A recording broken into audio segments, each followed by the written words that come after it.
سلامونه او احترامات. قدرمنو افسر افغان ما او دا شیبې د پیښور سره نږدې یوه سیمه ده چې د ریګي په نوم باندې یادېږي. هلته په یو روایتي حجره کې ولاړ یم. راسره سپین ږیري دي، مشران دي، شملور دي، د دې وطن مبارزین دي. په حجره کې ناست دي، ګپې شپې روانې دي. د حجرې روایت دي چې حجره د ټول کلي شریکه او د نیمو شپو منګی زما لالی وهینه او د حجرې ګوټ در باندې پریوزه چې د چیلم نچه د خوله کې پاتې شینه. زو دلته راسره څه ځوانان هم ناست دي، د هغو نه به شعرونه اورو، د هغو فکر به پوښتو. خو مخکې د دې نه چې موږ د شعر او د ادب په لور باندې لاړ شو، یو ځایي ځوان موږ سره ناست دی. هغه به پوښتو چې پښتانه ځوانان د حجرې او جومات نه لرې کېږي، د دغې نقصانات موږ ته څه دي، او آیا که موږ د دغه څیز مخنیوی کول غواړو چې ځان بیا د حجرې او جومات سره تړل غواړو، نو موږ به کومې ګټې ترلاسه کړو؟ راځئ چې دغه ځوان وپوښتو. کمانډر صاحب سلام علیکم. تاسو ښه خوشحاله سوکاله. السلام علیکم. ځوانه ښه خوشحاله. دا راته ووایې چې ډېره ښکلې حجره ده، دا ونې چې وینم، دا ماحول چې وینم، او څه وایي چې بیا د خوږ زړونو ټکور دی په حجره کې، څومره ګرم ټنګ ټکور دی په حجره کې، او په حجره کې فرق د خان او نوکر نه وي، هر سړی د سړي رور دی په حجره کې. نو چونکې موږ ناست وو، زموږ د حجرې ورورولي ده. تاسو راته د حجرې په اړه باندې په لنډو ټکو کې خپله رایې را څرګنده کړئ. بسم الله الرحمن الرحیم. د حجرې په هکله خو به زه دا ووایم چې د حجره زموږ د پښتنو پهچان دی او د دې روایت دی. دې کې به زاړه کټونه پراته او زموږ مشران به دې کې ناست وو، یو لوی لوی فیصلې به یې کولې. نو لهذا زه د ټولو پښتنو ته دا خواست کوم چې حجرې او جومات دا دواړه برقرار وساتئ، محفلونه برقرار وساتئ. زموږ د 21مې صدۍ چې کوم دا نوی کل راغلی دی، بالکل حجره او جومات هیر کړی دی، ناسته پاسته نه کوي. نو زه دې ته دا خواست کوم چې دې حجره کې ناسته پاسته کوي، دې کې ډېر اداب زده کېږي او ډېر طور طریقې زده کېږي د پښتنو. نو دې ته دا زما دا خواست دی چې جومات او حجره برقرار وساتي. سمه ده، خوشحاله شئ. ډېره زیاته مننه کوم قدرمنو چې زه د مذهب پوره قایل یم، کلتور هم لرم. زما حجره کې مصلی او رباب دواړه شته دي. دې ملګري پکې د جومات خبره وکړه، خو موږ به پکې د رباب خبره هم وکړو. رباب ځوان را سره ناست دی. پیره دا ملنګ سړی، کړه په دعا رنګ سړی، او زه په ژوند مین یم، زه نه یم د جنګ سړی. راشد خان راشد هم د دغه حجرې ښکلا ده. سید سالار صاحب هم تر څنګ ناست دی. راشد جان حجرې ته دې څه راوړي دي؟ غزل به وایو افسر جان. ټولو مشرانو په اجازه باندې مشران هم ناست دي. زمونږ دا تت غږ چې کوم دی دا به د دوی تر غوږو شي، دوی به ترې هم خوندونه واخلي او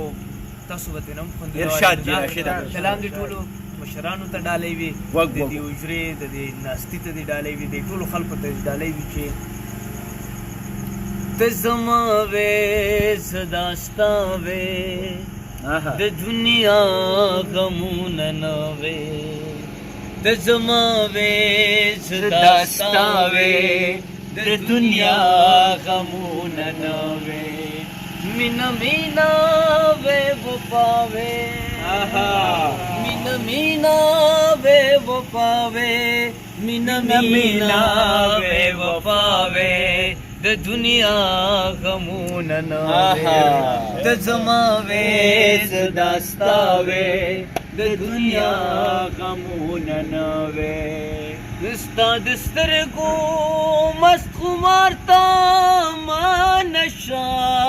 نشه کتلې، ستا د سترګو مست خمار ته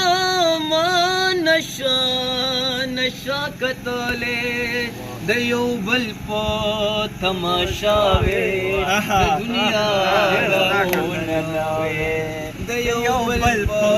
تماشا وې، د دنیا غمونه نه وې، مینا مینا وې وفا وې، مینا مینا وې وفا وې، مینا مینا وې وفا وې، د دنیا غمونه نه وې، نه ټوپک وې نه جنګونه نه مرګ ژوبله سنګرونه، نه ټوپک وې نه جنګونه نه مرګ جوبله سنګرونا چې د سولې او فضاوې د دنیا غمونه ناوې چې د سولې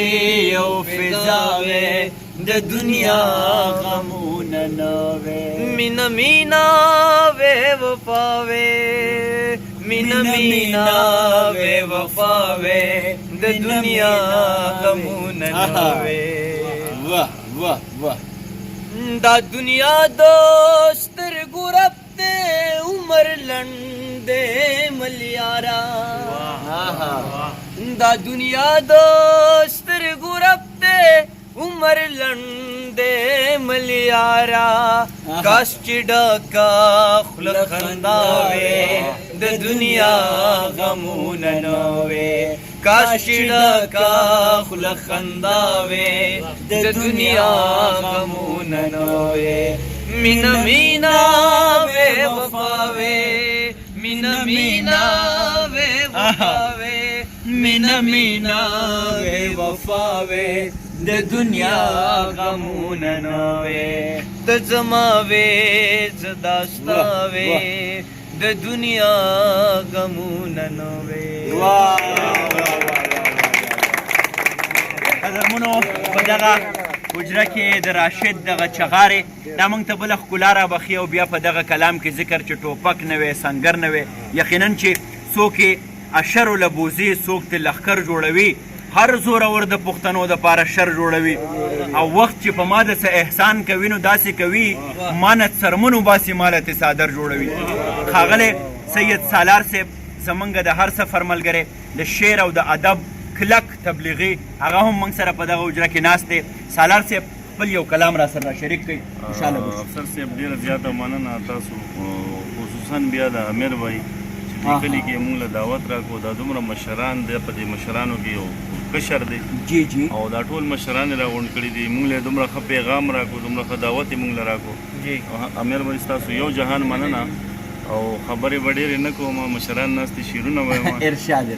دا یو غزل دی چې تا چې په ژوند زما د مینې نه توبه وویسته تا چې په ژوند زما د مینې نه توبه وویسته تا چې په ژوند زما د مینې نه توبه وویسته جانانه ما هم د خپل ډله ستا نامه وویسته ما ټوله شپه ستا د لاسنښو ته کتل سحر شو ما ټوله شپه ستا د لاسنښو ته کتل سحر شو څه په هنر مې د باران د جړۍ شپه وویسته او ګناه مو څه د بس همدا چې پښتانه پیدا یو ما یوه چغه د اټک په دروازه وویسته ګناه مو څه د بس خدا چې پښتانه پیدا یو ما یوه چغه د اټک په دروازه وویسته زما جنت جنت وطن ته چا ازار کړی دی زما جنت جنت وطن ته چا ازار کړی دی زما جنت جنت وطن ته چا ازار کړی دی چا ظالمانو پښتونخوا پسې خیره وویسته شعر بیا ووایه د کاکا جي په خوښه ډېره مننه زما جنت جنت وطن ته چا ازار کړی دی چا ظالمانو پښتونخوا پسې خیره وویسته او زه چې د کوره د پټو په ځای مکتب ته لاړم زه چې د کوره د پټو په ځای مکتب ته لاړم د کلي خان را باندې بیا خپله غوسه وویسته او مور مې ویل ښه ده چې راغې بې قراره ومه